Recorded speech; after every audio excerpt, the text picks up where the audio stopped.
Amin. Tepuk tangan yang meriah. Silakan duduk. Salam. Selamat sore, selamat kita berjumpa dalam kasih-Nya Tuhan Yesus. Saya menyampaikan terima kasih kepada Bapak Ibu Gembala untuk menyampaikan firman pada sore hari ini dan nanti ke depan ya. Saya itu sebenarnya tadinya sudah mau pulang karena tadi malam pelayanannya di cancel tapi akhirnya jadi lagi. Dan ini menurut saya satu keputusan terbaik ketika kita tetap berada memilih Tuhan. Boleh katakan amin? Ya, akhirnya tadi pagi itu saya ke Malang, Bapak Ibu, saya menjumpai pimpinan gereja saya ngobrol, dia juga beberapa bulan lalu kena COVID juga, tapi sembuh juga. Padahal dia punya diabetes dan beberapa penyakit yang lain. Jadi percayalah firman, jangan hanya percaya kepada berita dunia. Boleh tepuk tangan?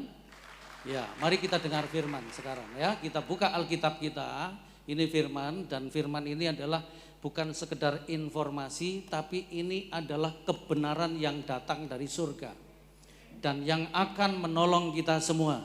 Yang setuju katakan haleluya. Mari kita buka di dalam Yakobus pasal 1 ayat yang kedua. Yakobus 1 ayat yang kedua. Ayat itu berkata begini, Yakobus pasal 1 ayat 2. Saya mengajak Bapak Ibu membaca bersama, di depan sudah disiapkan. Yang sudah siap boleh katakan amin. Kita baca dengan semangat dan dengan suara penuh kemenangan. 2, 3. Saudara-saudaraku, anggaplah sebagai suatu kebahagiaan apabila kamu jatuh ke dalam berbagai-bagai pencobaan. Katakan amin. Katakan haleluya. Mari tepuk tangan buat firman Tuhan.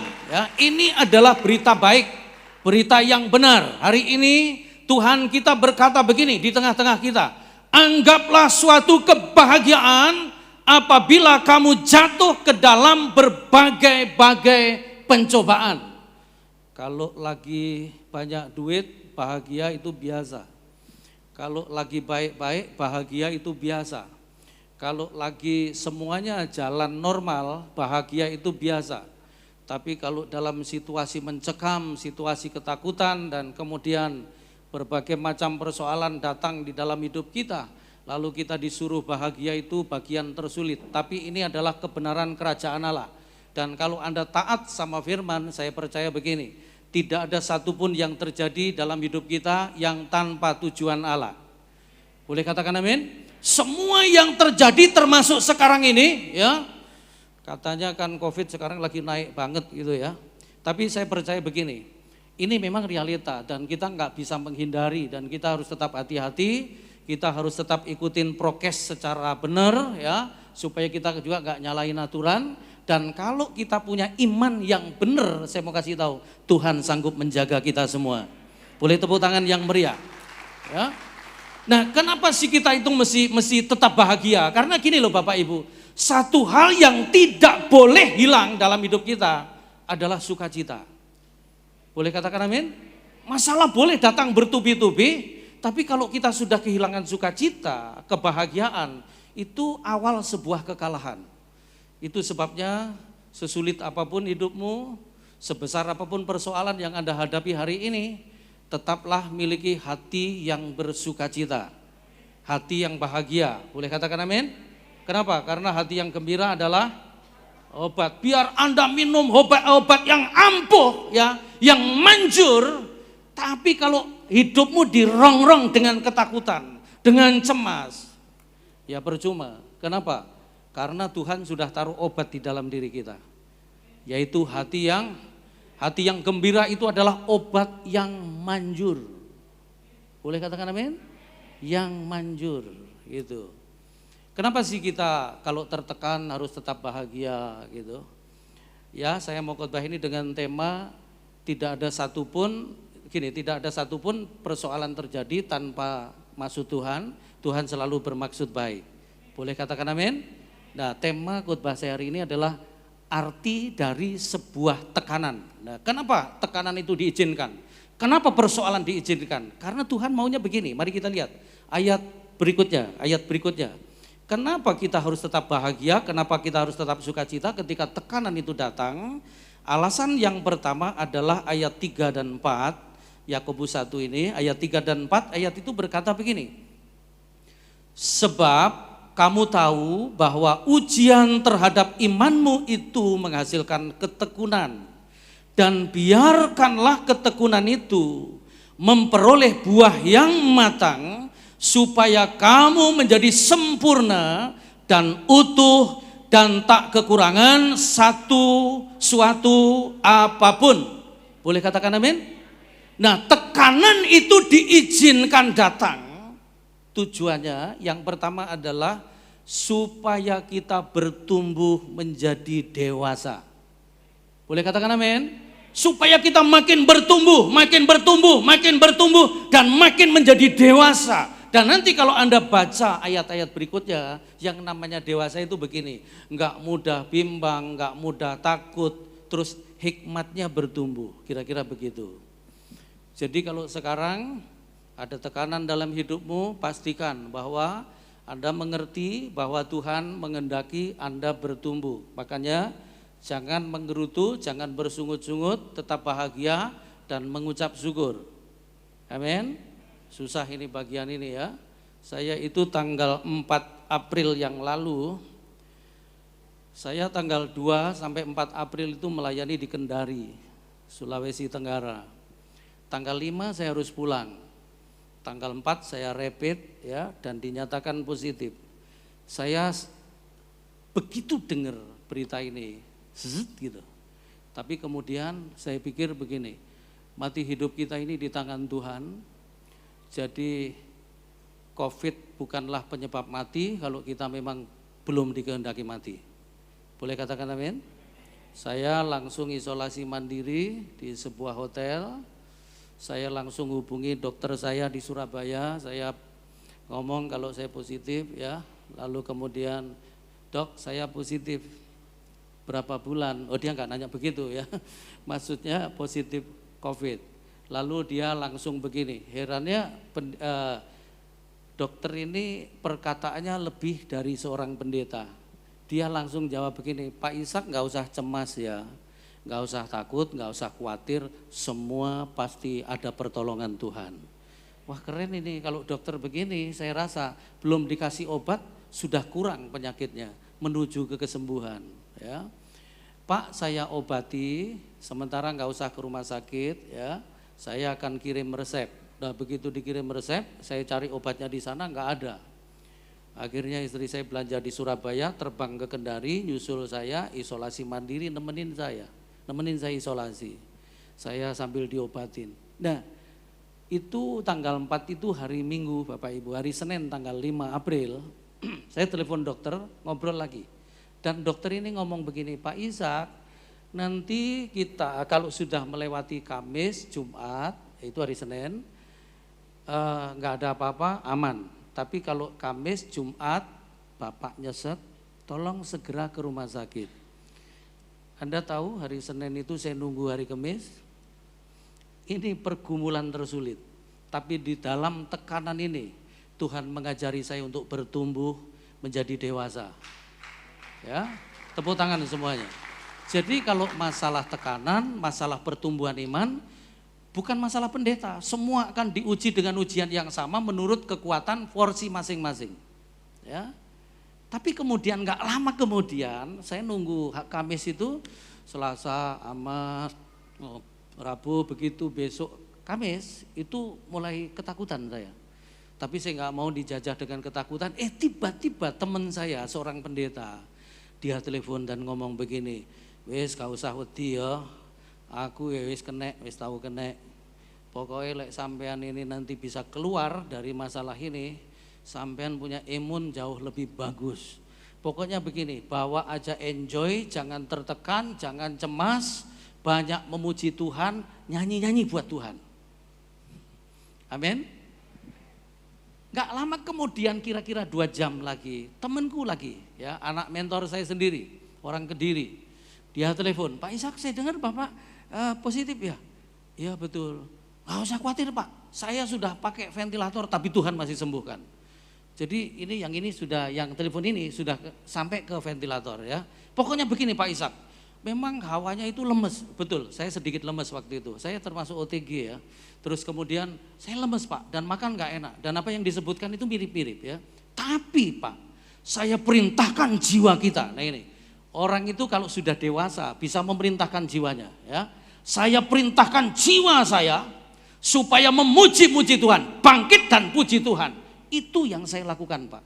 Hari itu saya lakukan, ya pagi hampir berapa jam saya lakukan itu Pak.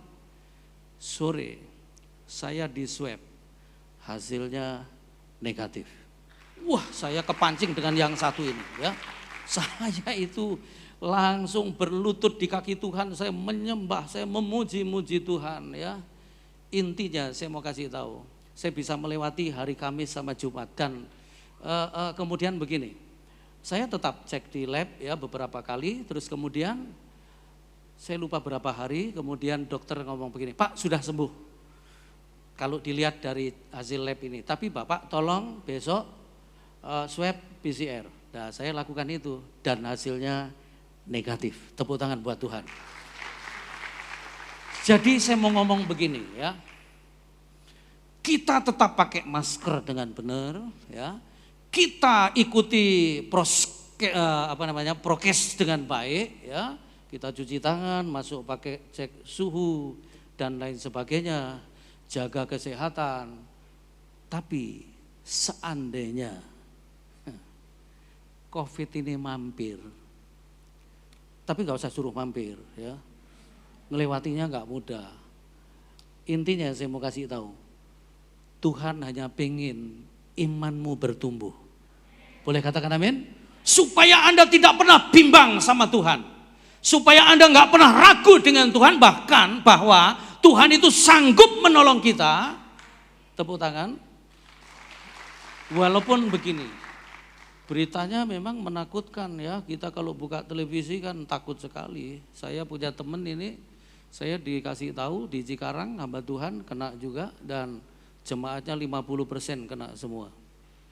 Dan saya berdoa supaya GSJS menjadi teladan mengikuti aturan dan menjadi teladan orang-orang sehat ada di sini. Boleh katakan amin?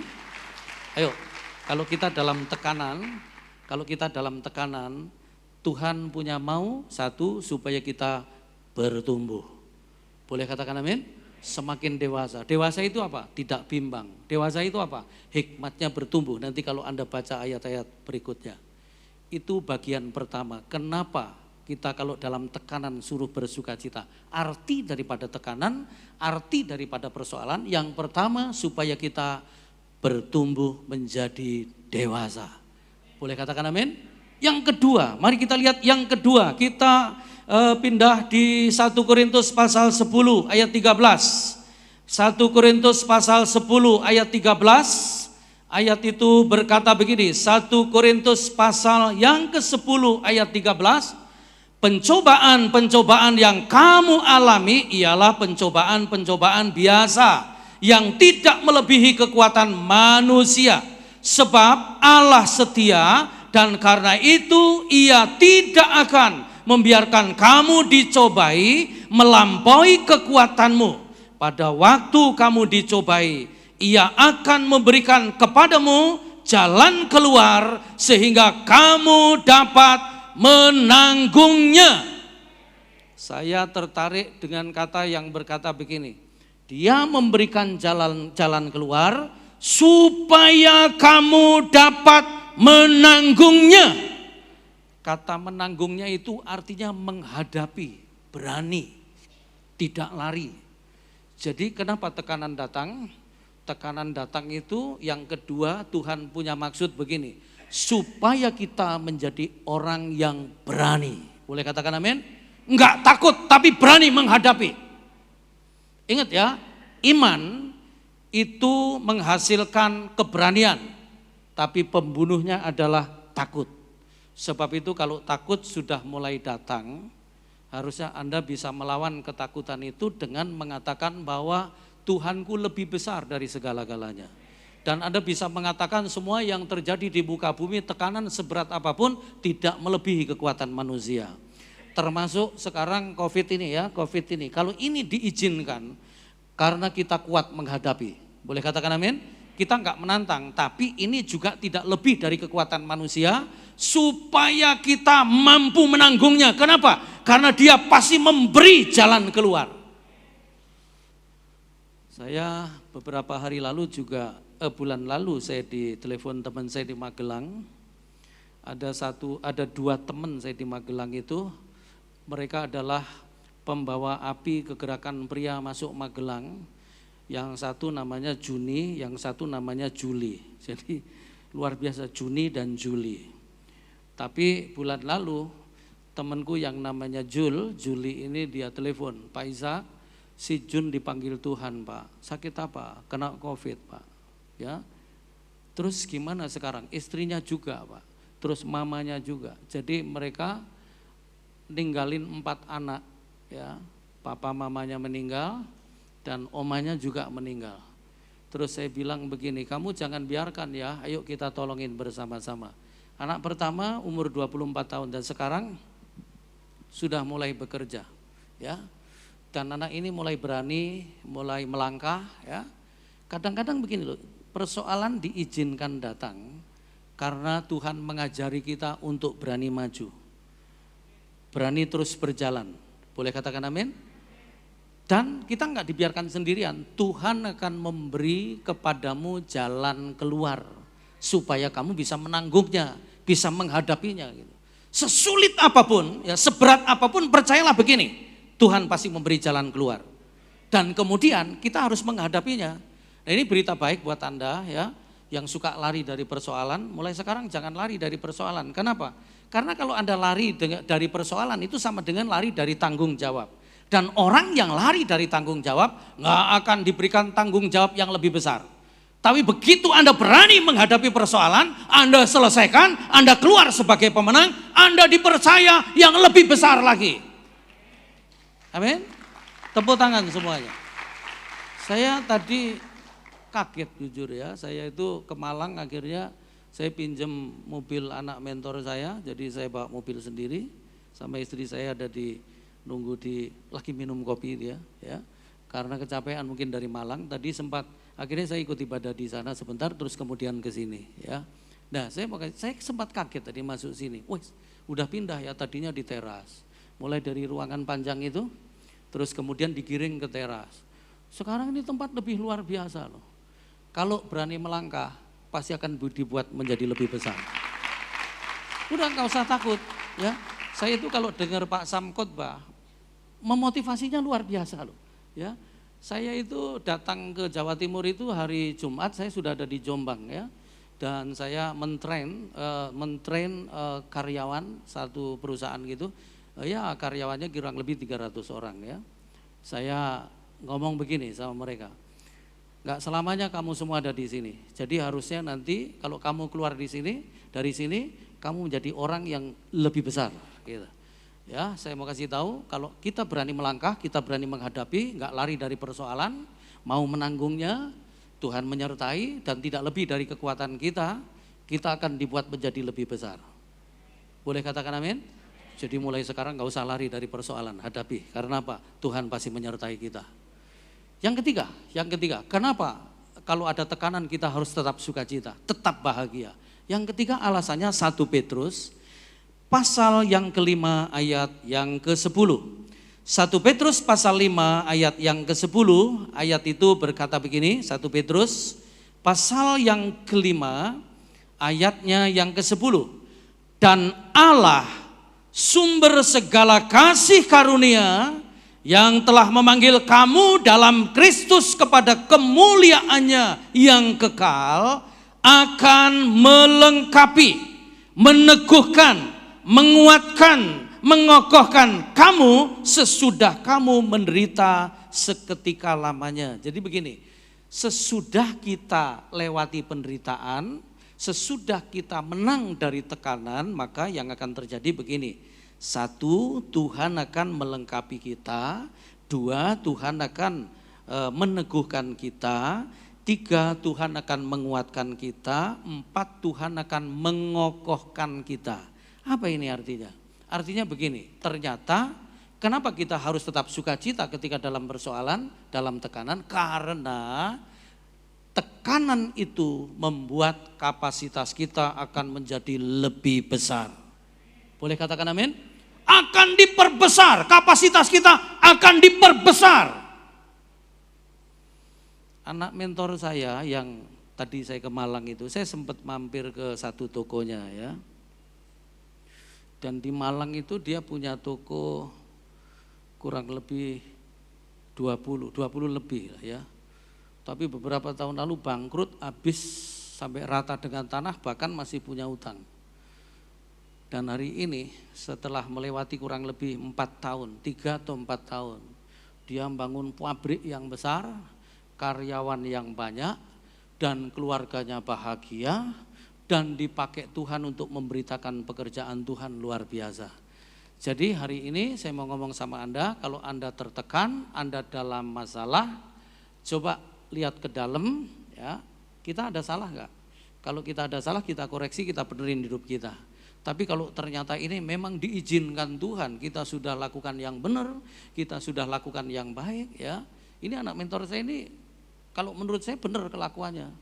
Nah ketika bangkrut, pendetanya ngomong begini, kamu kebanyakan pelayanan, kurangi pelayanan. Terus saya tanya, menurut kamu kebanyakan pelayanan enggak?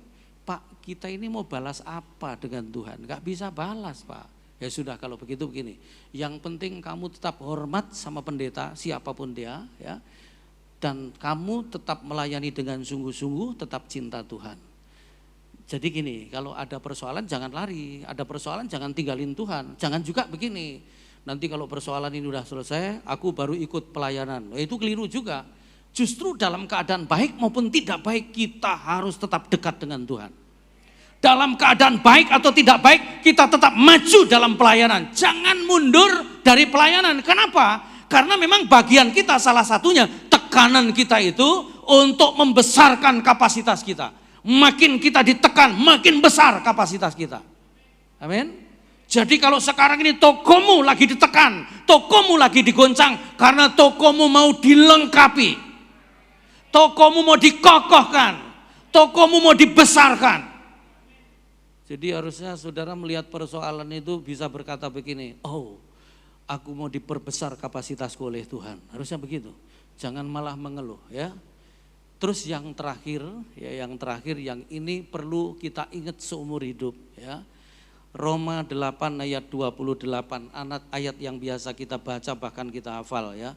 Roma 8 ayat 28 berkata begini, kita tahu sekarang bahwa Allah turut bekerja dalam segala sesuatu termasuk COVID yang menjalar kemana-mana ini, untuk mendatangkan kebaikan bagi mereka yang mengasihi Dia. Boleh katakan amin?